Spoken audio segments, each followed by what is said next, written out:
బంగారం అంటే ఎవ్వరి ముఖమైన వెలిగిపోతుంది. అమ్మతోడు చెప్తున్నా ఇప్పుడు ఆ బంగారం పేరింటనే గజ గజ వణుకు పుడుతున్నది. ఇక రాను రాను బంగారం కొంటామా కోనమా, మన ఆడోళ్ళు బంగారం వేసుకుంటారా వేసుకోరా అన్నట్టే కొడుతుందోల్లా. ఎందుకని అడగరేంది? బంగారం రేటు రై రై రై అనుకుంటా స్పీడ్ బ్రేకర్లు కూడా లేకుండా ఉరుకుతనే ఉన్నది కదా. లచ్చ ఎన్నడో దాటిపోయింది. ఇక లచ్చ దాటి ఇప్పుడు ఇంకో 18,000 కూడా కలిసిందట తులానికి.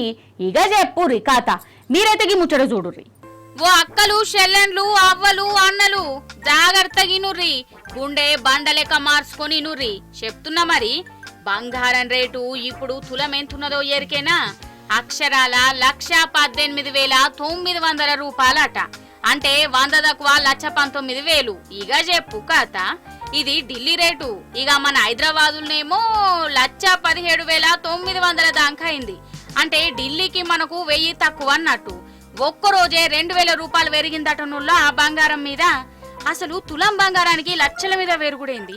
ఈ అమ్ముడేంది? ఈ కొనుడేంది? నాకు ఏం అర్థమైతలేదు. 10 ఏళ్ల కిందట 25,000 30,000 ఉంటేనే ఓయమ్మో ఓర్ నాయనో అని అనుకునుడేంది.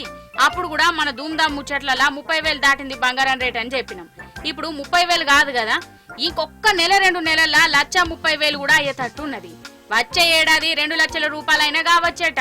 మరి బంగారం రేటు ఎందుకు గింతగానం పెరుక్కుంటా పోతుంది? అసలు ఏమైంది? గంతగానం డిమాండ్ ఉన్నదా?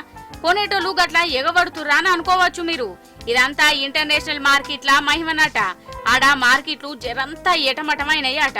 ఇక పండ్ల పని మన ట్రంప్ సారు కూడా ఏవేవో కానూన్లు రూళ్లు పట్టుకత్తాండు కదా తాపకోసారి. ట్రంప్ సార్ ఏం చేసినా మన ఇంటాడోళ్లకు నెత్తి నొప్పత్తది. అక్కడి నిర్ణయాలు చేయబట్టి బంగారం రేటు పెరుగుతుంది. అందుకే గిట్లా మనకు అందకుండా పోతాందని అంటుర్రు. మరి తులానికే గిట్లా వెరుక్కుంటా పోతే ఎట్లా కొనుడు ఏం కొనుడు? అసలే పండుగలు పెండ్లిళ్ళు దావతులున్నాయి రాను రాను.